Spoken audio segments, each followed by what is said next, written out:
Man, y'all are good. So today's main talk is going to be coming to us from Mike Ross. Mike is actually, I don't know what you term, the founder of Oasis, for lack of a better term. So he's kind of one of the ones that put all this together in the first place. One of the things that it seems common when you talk to somebody coming from faith backgrounds and you say that, well, I don't really have a specific belief in this. I think one of the questions is, well, how do you find meaning in life? And I think we've had other people speak about this in the past, and I think it's a decent question. So Mike is going to be talking to us today about what is the secular meaning of life.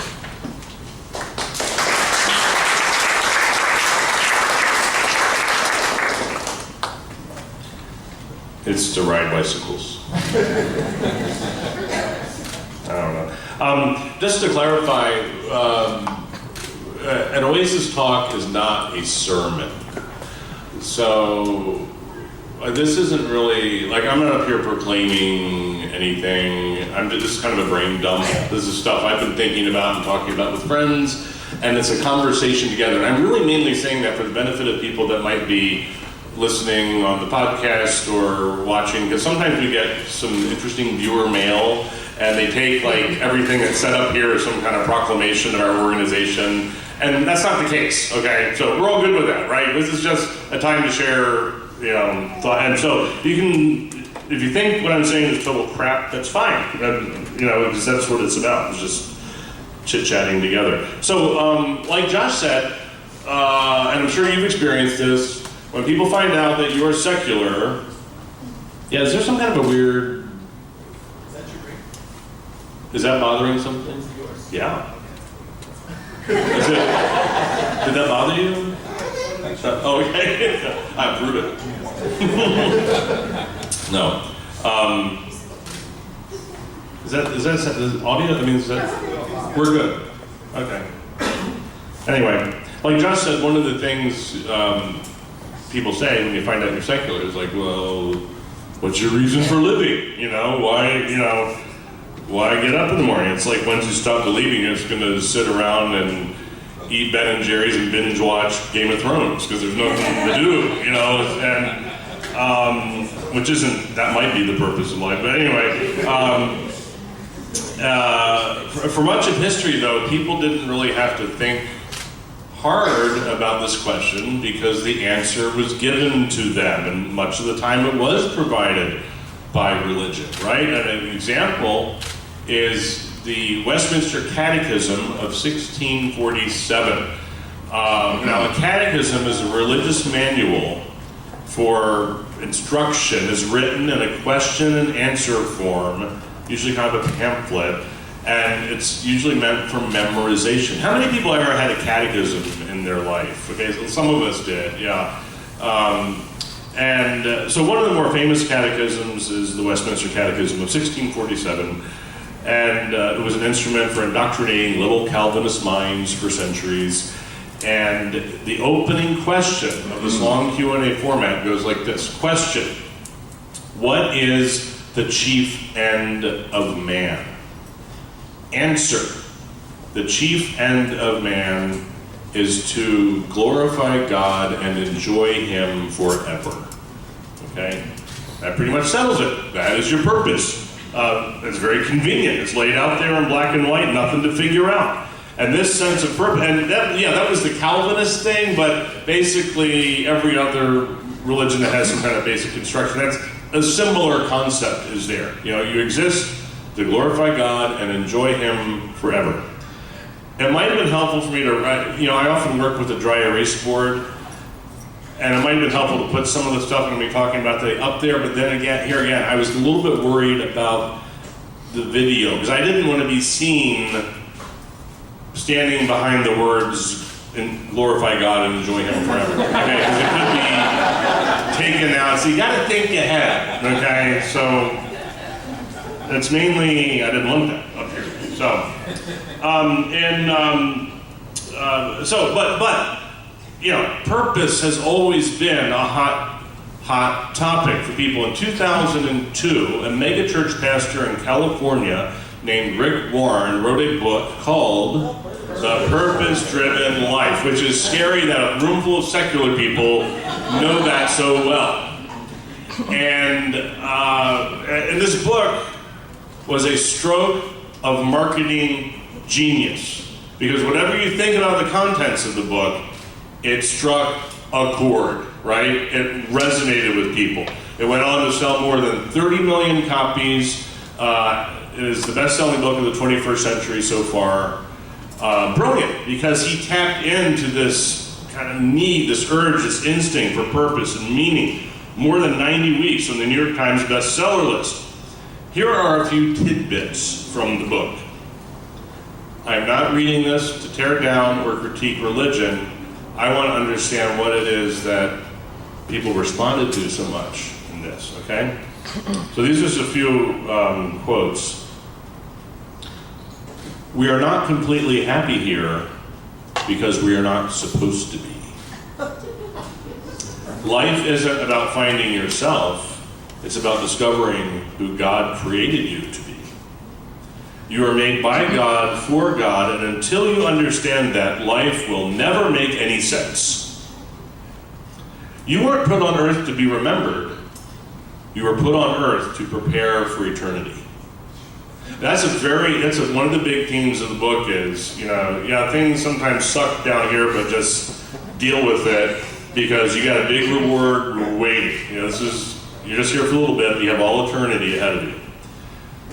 So don't worry about being happy. You'll be happy for eternity, Now, whether or not there's any truth to those statements, people find them very compelling.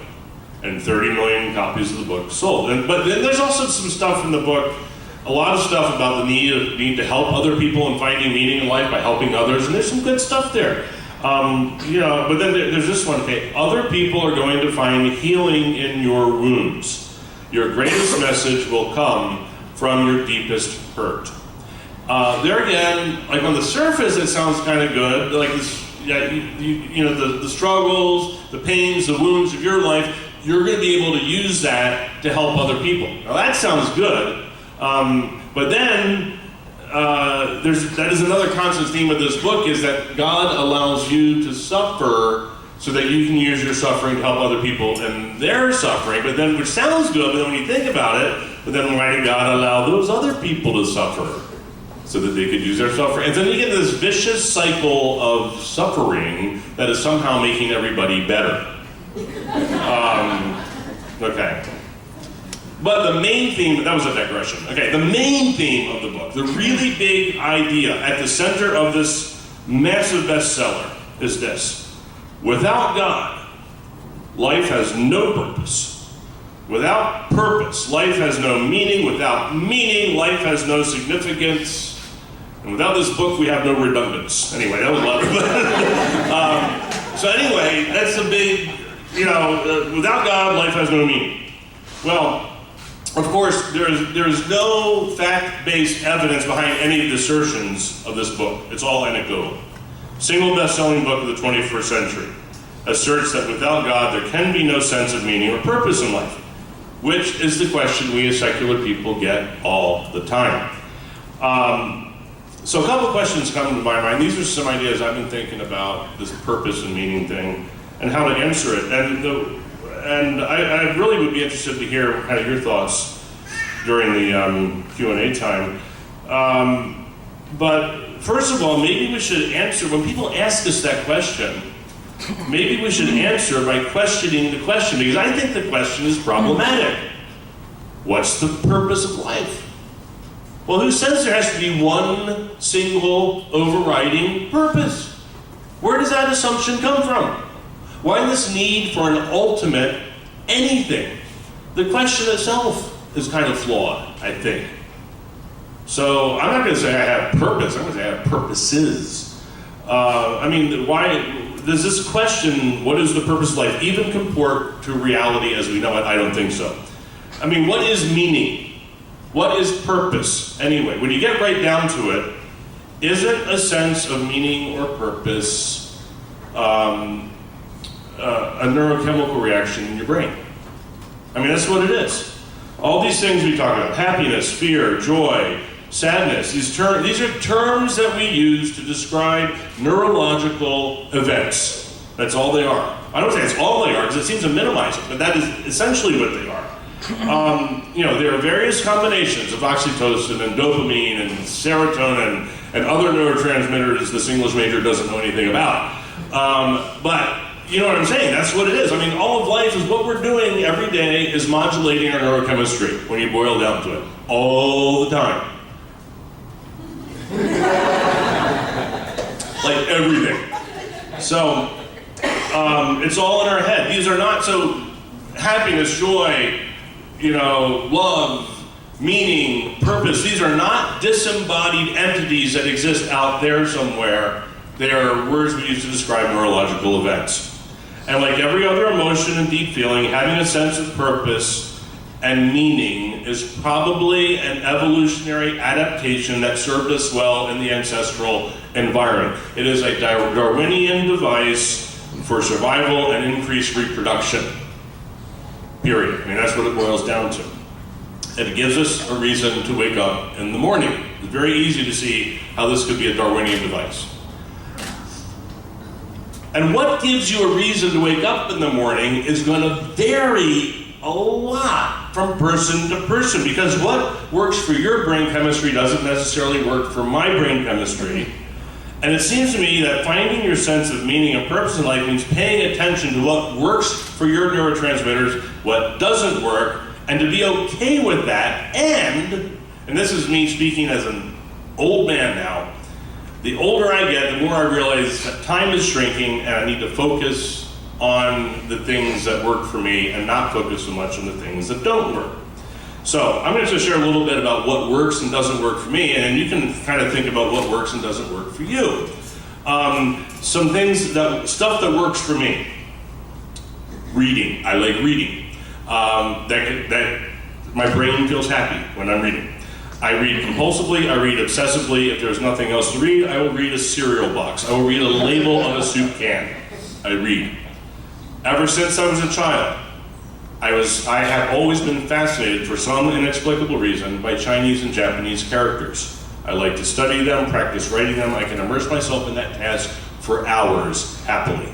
And then fortunately life gave me the opportunity to live in Japan. So I got to be surrounded by characters all day long for 4 years, and it made me very happy. But I still study. There's just something about my brain that likes them. You know what I'm trying to say? Things that flip, what does the trick for you? I'm obsessed with naps. I try to take a nap every day of my adult life, generally between 12:30 and 1. Some days are rough because I get home late.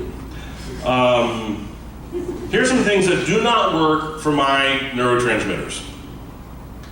Golf. I don't get it. I just do not get it. NASCAR. The NFL. I went to the liquor store a couple weeks ago on a Saturday, and the store clerk asked me if I was ready for the big game. I seriously said, what game? I'm buying this to read. Then I look around the store and like every other person is wearing a Texans jersey, and he explained that it was some sort of a playoff. I was not aware. Okay. The NFL. I don't get it. I've never wanted to shoot a deer. Not there. So let's see, NASCAR, NFL, no hunting. Am I even a guy? I don't know.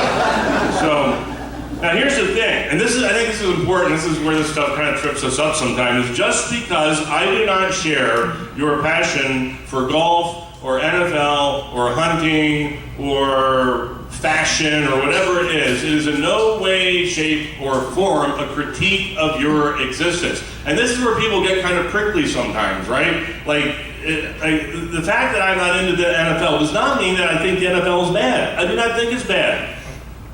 It just doesn't compute with me. That's it. It is not a critique of the NFL.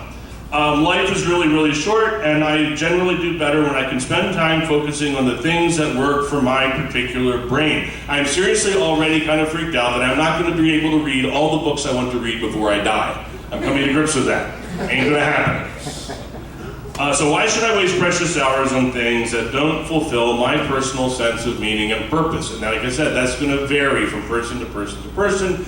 Now, if you have a Super Bowl party, I would appreciate an invitation because I like parties.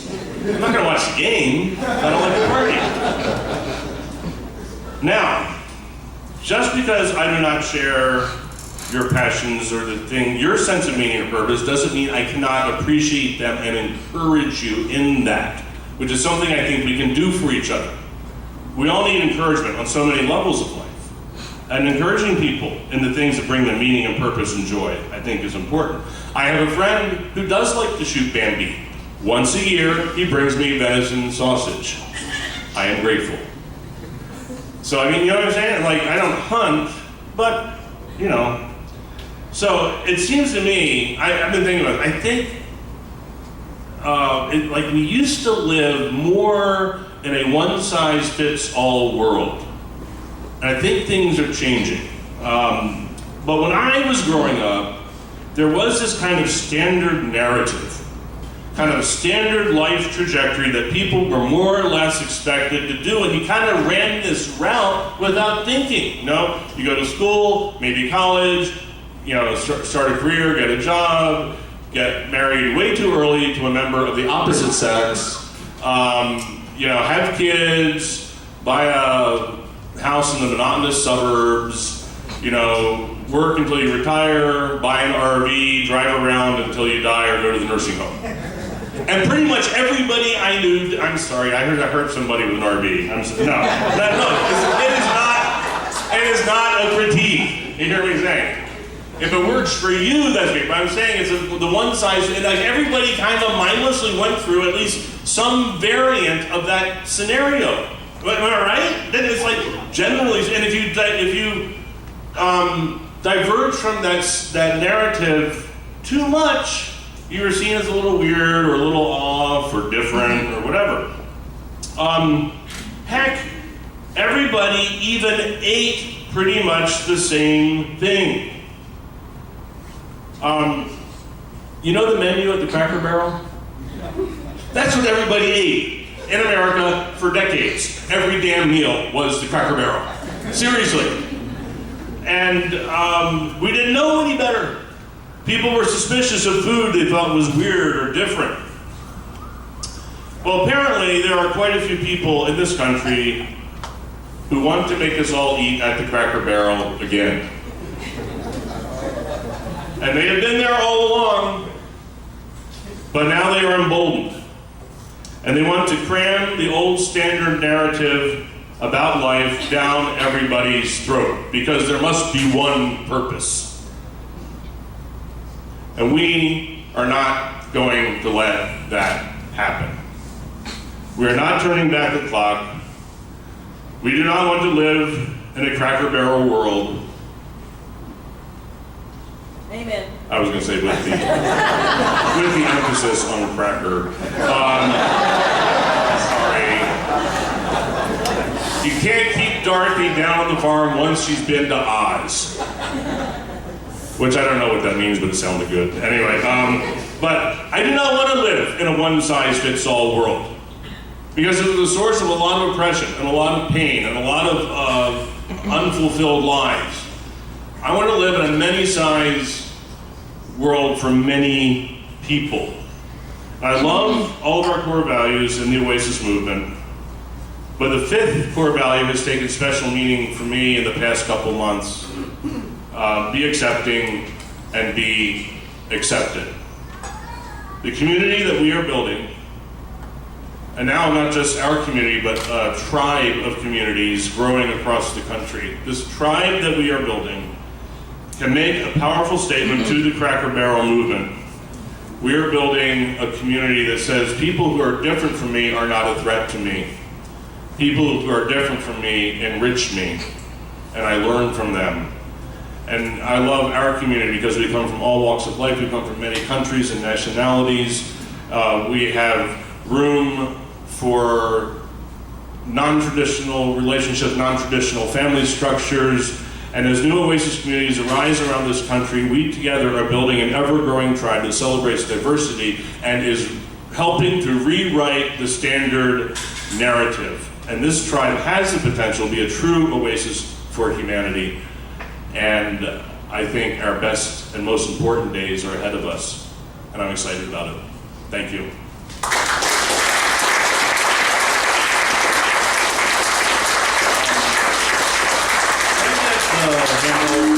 Actually, Josh, if you have, I'd like to hear a little bit about your thoughts on kind of meaning and purpose, I guess. And if there are a couple hands. We'll watch the clock. I think Susan's was up down there first. And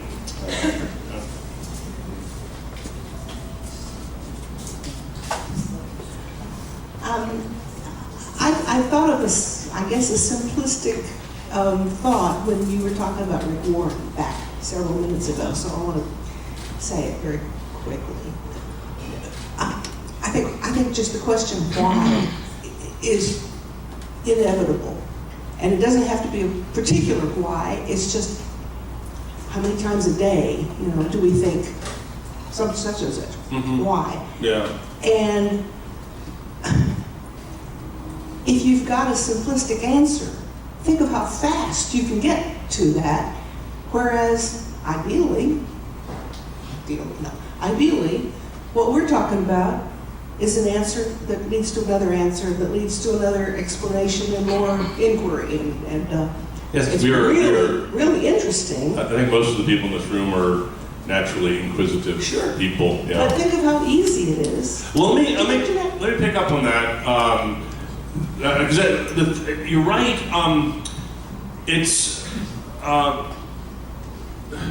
Rick Warren's like a really smart guy. Though he's like really, really incredibly smart.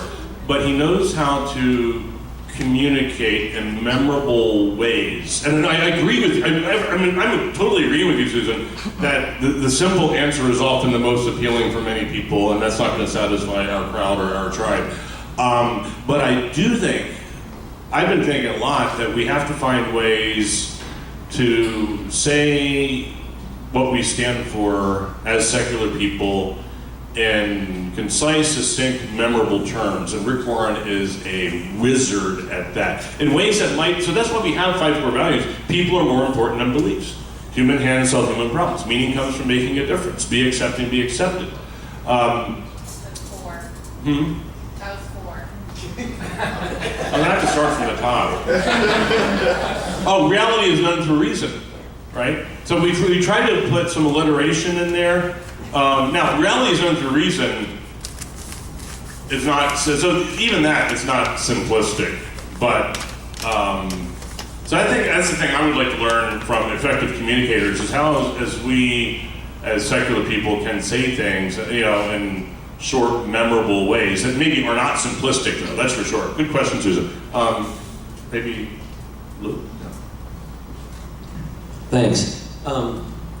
I've heard Mike talk about Rick Warren's book a number of times, and my impression is that there's a certain amount of sleight of hand in that book. He's trying to make us convinced that purpose and goals are the same thing, and they're not. What are our goals? Get enough to eat? Earn enough money to put gas in the car? That's not a purpose. Mm-hmm. We all have goals. Mm-hmm. We don't necessarily have a purpose. Yeah. And I think he's trying to convince us that they are the same thing, and we know they're not. Yeah, I would say there's not an ultimate purpose, but I think we have purposes, and I just happen to think that because it's such a universal human deal, it must be some kind of Darwinian device. But yeah, for some of us, raising kids was a purpose, not necessarily, there are goals involved with that, but I agree with the lack of an ultimate overriding purpose, and I think the need for absolutes is dangerous as well. I think Richard and Mike. I guess you said the same thing in another way, but I remember when I was younger and learned the word existentialism for the first time and read a few books and stuff. But it wasn't until about 10 years later, I think, that I finally ran across a definition that I understood and liked, kind of like postmodernism. I still don't really know what it is. But with the definition I saw, which was very succinct, it just said, because you don't have a religious purpose as such, that you create your own purpose. And that for me is that's powerful. That for me is existentialism. Yeah, I like the notion that we can create our own purposes. Maybe Brian and Ed, and then we got to wrap it up.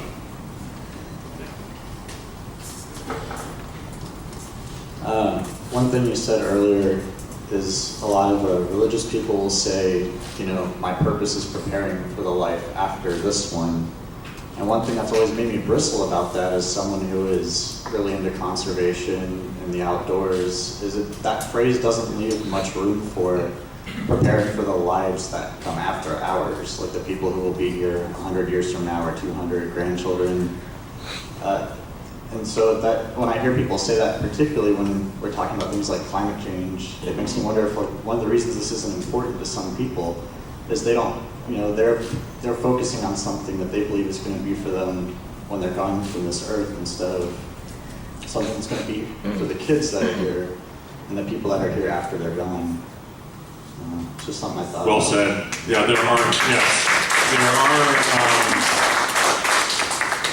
there are unfortunately public policy implications for eschatological beliefs. And yeah, made me think we ought to do a talk on the apocalypse at some point. The things you need to know. Okay. Don't take too long. Don't take too long.